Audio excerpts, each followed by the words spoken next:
Pressure है। आंगनवाड़ी बहनों को मिली बड़ी खुशखबरी, इसको आप दिवाली का आंगनवाड़ी बहनों के लिए तोहफा भी समझ सकते हैं। मैं चाहूंगा कि इस खबर को पूरे देश की आंगनवाड़ी बहनें जरूर देख लें। भले ही यह खबर किसी एक राज्य से आ रही हो, किसी एक राज्य में आंगनवाड़ी बहनों को यह तोहफा दिया गया हो, लेकिन आपको इस खबर को देखने के बाद विचार करना चाहिए कि क्या आपके राज्य में ये लाभ आंगनवाड़ी बहनों को दिए जा रहे हैं या फिर नहीं दिए जा रहे हैं। अगर नहीं दिए जा रहे हैं तो क्यों नहीं दिए जा रहे हैं, इसके लिए क्या किया जा सकता है।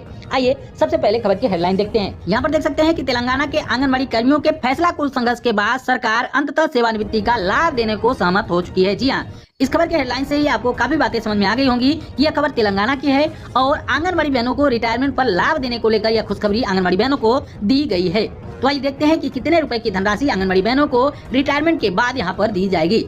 इसके अलावा और कौन कौन सी खुशखबरी आंगनवाड़ी बहनों के लिए दी गई है, उसको भी इस खबर को पूरा पढ़कर देखते हैं। पूरे देश की आंगनवाड़ी बहनें इस खबर को ध्यान से जरूर समझ लें, क्योंकि आपके राज्यों में ऐसी चीजें अगर नहीं है तो आप लोगों को जरूर देखना चाहिए और समझना चाहिए कि आखिर आप लोगों को ये कैसे हासिल हो सकता है।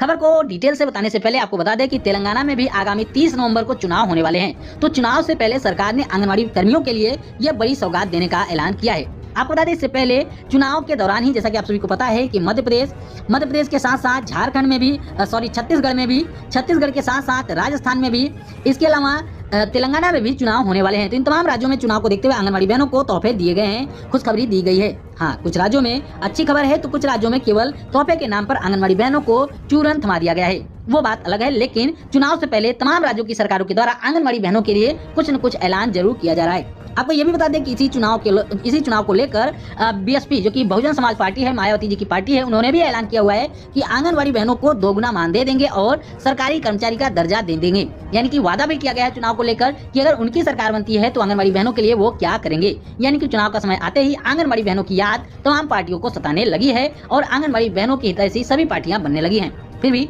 आइए इस खबर को पूरा पढ़कर देखते हैं।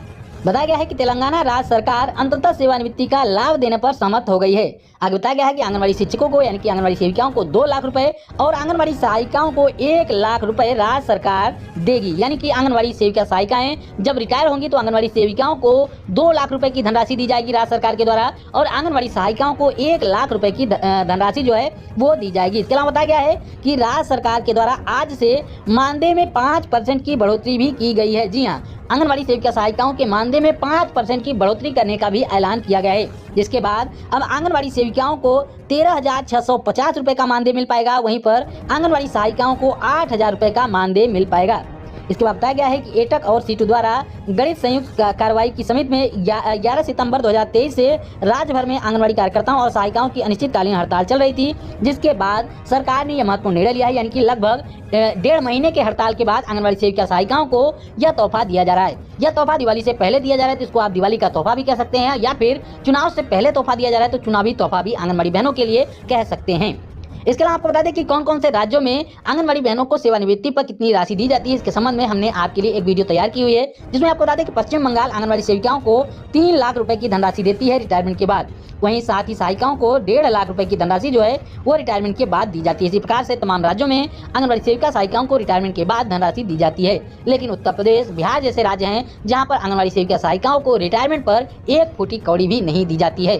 तो तेलंगाना सरकार का यह फैसला अगर आपको पसंद आया हो तो वीडियो को लाइक जरूर कर दें और अपनी जैसी आंगनवाड़ी बहनों के साथ शेयर करके यह जानकारी उन तक भी जरूर पहुंचाएं। आंगनवाड़ी बहन निर्मला कुमारी जी के द्वारा एक लेटर भेजा गया है, जैसा कि यहाँ पर देख सकते हैं। कार्यालय बाल विकास परियोजना कुमारखंड मधेपुरा से यह लेटर यहाँ पर देख सकते हैं। सभी सेविकाओं को यह लेटर लिखा गया है। इसके अलावा आपको दिखा दें यहाँ पर नीचे एक और लेटर है। इस तरीके से सहायिकाओं के लिए भी लेटर जारी किए जा रहे हैं। इस तरीके से आंगनवाड़ी सेविका सहायिकाओं को लेटर भेजे जा रहे हैं। तो आइए देखते हैं इस लेटर में क्या कुछ लिखा गया है। इस प्रकार के लेटर हमने आपको चैनल पर पहले भी दिखाए हुए हैं कि आंगनवाड़ी सेविका सहायिकाओं के लिए इस तरीके के लेटर जारी किए जा रहे हैं, उनके ऊपर कार्रवाई करने को लेकर यह लेटर जारी किए जा रहे हैं। जैसा कि आप सभी को पता है कि पिछले 29 सितंबर से बिहार में आंगनवाड़ी सेविका सहायिकाएं हड़ताल पर हैं। तो जो आंगनवाड़ी सेविका सहायिकाएं हड़ताल पर हैं उन सभी के लिए इस तरीके का लेटर जारी किया जा रहा है। इसमें साफ तौर पर बताया गया है कि आंगनवाड़ी सेविका सहायिकाएं जो हड़ताल करें, इसकी वजह से तमाम जो भी पोषाहार वगैरह की सेवाएं हैं वो बाधित हो रही हैं, जो कि राष्ट्रीय खाद्य सुरक्षा अधिनियम 2013 और माननीय सर्वोच्च न्यायालय के द्वारा खाद्य सुरक्षा को सुनिश्चित करने के लिए जो आदेश दिए जा रहे थे उन आदेशों का उल्लंघन है।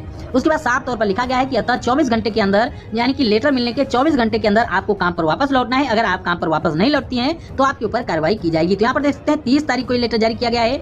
इसी प्रकार से यहाँ पर देख सकते हैं कि सहायिका बहनों के लिए भी यह लेटर जारी किया जा रहा है। इसी तरीके से पूरे बिहार में में, अलग अलग परियोजनाओं में अलग अलग आंगनबाड़ी सेविका सहायिकाओं के लिए इस तरीके का लेटर जारी किया जा रहा है। राजस्थान के कोटा में पत्रिका न्यूज में एक खबर प्रकाशित की गई जिसके हेडलाइन में लिखा गया है कि स्वयं को सीबीआई अधिकारी बताकर आंगनबाड़ी कार्यकर्ता से 4 लाख रुपए के जेवरात ठग ले गए बदमाश।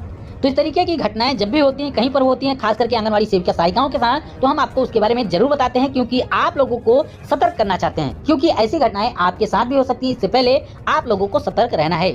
यहाँ पर देख सकते हैं कि स्वयं को सीबीआई अधिकारी बताकर आंगनबाड़ी कार्यकर्ता से 4 लाख रुपए के जेवरात जो है बदमाश लोग ठग ले गए। इसी प्रकार से आप लोगों ने देखा होगा कि कहीं पर सीडीपीओ अधिकारी बताकर, कहीं पर डीपीओ अधिकारी बताकर या फिर अपने विभाग के कोई अधिकारी बताकर भी आप लोगों से ऑनलाइन पैसे भी ठगे जाते हैं। इसलिए आप लोगों को हमेशा सावधान रहना है, सतर्क रहना है। और इस तरीके से यहाँ पर जो आंगनबाड़ी बहन के साथ हुआ है, आइए देखते हैं कि क्या कुछ हुआ है, किस तरीके से आंगनबाड़ी बहन के साथ ठगी का वारदात हुआ है और आप लोगों को इसमें क्या नहीं करना चाहिए। बताया गया है कि अपने आप को सीबीआई अधिकारी बताकर 3 बदमाश पलायथा निवासी आंगनबाड़ी कार्यकर्ता से लगभग 4 लाख रुपए के गहने ठग ले गए। बदमाशों ने कोटा में एसपी ऑफिस चौराहे से रास्ता बताने के लिए महिला को कार में बैठाकर उसे झांसे में लेकर ठगी की वारदात को अंजाम दे दिया। तो यानी कि साफ तौर पर यहाँ पर आंगनबाड़ी बहन की गलती यह है कि किसी अनजान के साथ यहाँ पर कार में बैठ गई। आप लोगों को किसी के साथ भी कार में बिल्कुल भी नहीं बैठना है जब तक आप उसको पर्सनली नहीं जानती हो, क्योंकि ऐसी जगहों पर कई और बड़ी घटनाएं भी देखने को मिल सकती हैं, जिससे आप लोगों को पहले से सतर्क रहना है। अगली महत्वपूर्ण खबर दिल्ली से कि आंगनबाड़ी कार्यकर्ताओं से मिली आतिशी मार्लेना। बता दें आपको कि आतिशी मार्लेना दिल्ली की बाल विकास मंत्री भी हैं और शिक्षा मंत्री भी हैं। उन्होंने आंगनबाड़ी सेविका सहायिकाओं से मुलाकात की है। तो आइए देखते हैं कि इस दौरान क्या कुछ बातें कही गई हैं। बताया गया है कि दिल्ली में बेहतर माताओं, बच्चों तथा बेहतर स्वास्थ्य और पोषण मुहैया उपलब्ध कराने के लिए आंगनबाड़ी कार्यकर्ताएं लगातार अहम भूमिका निभा रही हैं। खुद आतिशी मार्लेना ने इन आंगनबाड़ी कार्यकर्ताओं की तारीफ की है। इसके साथ बैठक की है। साथ में बताया गया है कि आतिशी मार्लेना ने आंगनबाड़ी कार्यकर्ताओं के साथ बातचीत के दौरान उनकी जमकर तारीफ की है। अंबेडकर नगर से महत्वपूर्ण खबर है कि 1025 आंगनबाड़ी केंद्रों को जल्द मिलेगा पुष्टाहार। मध्य प्रदेश के नोखा से महत्वपूर्ण खबर दैनिक भास्कर न्यूज़पेपर में प्रकाशित की गई है कि आंगनबाड़ी कार्यकर्ताओं और छात्राओं ने मतदाता जागरूकता रैली निकाली। जैसा कि आप सभी को पता है कि मध्य प्रदेश में आगामी समय में चुनाव होने वाले हैं, तो यहाँ पर आंगनबाड़ी कार्यकर्ताओं को जागरूकता रैली निकालने का काम दिया गया है। तो लगातार हर एक जगह से तस्वीरें निकल कर रही कि आंगनबाड़ी बहनों के द्वारा मतदाताओं को जागरूक करने के लिए जागरूकता रैली वगैरह निकाली जा रही है। खबर की हेडलाइन देखिए कि आंगनबाड़ी केंद्रों का निरीक्षण करे कार्यक्रम अधिकारी। हिंदुस्तान के दैनिक न्यूज़पेपर में यह खबर प्रकाशित की गई। उत्तर प्रदेश के मैनपुरी से महत्वपूर्ण खबर है कि पोषण समिति की बैठक में डीएम अविनाश कृष्ण सिंह ने कहा कि स्वास्थ्य विभाग एवं बाल विकास विभाग समन्वय बनाकर जिले के सैम मैम बच्चों की स्थिति में सुधार लाए और उन्हें सामान्य श्रेणी में लाने का काम करे। जिले के 2833 यानी कि 2833 अतिकुपोषित बच्चों के अभिभावकों को प्रेरित किया जाए और उन्हें पुनर्वास केंद्र में भर्ती कराकर उनकी सेहत में सुधार लाया जाए। समीक्षा के दौरान डीएम ने जिला कार्यक्रम अधिकारी को निर्देश दिए हैं कि वे अपने अपने क्षेत्रों में आंगनबाड़ी केंद्रों का निरीक्षण करें। भवनाथपुर से महत्वपूर्ण खबर कि आंगनबाड़ी केंद्र में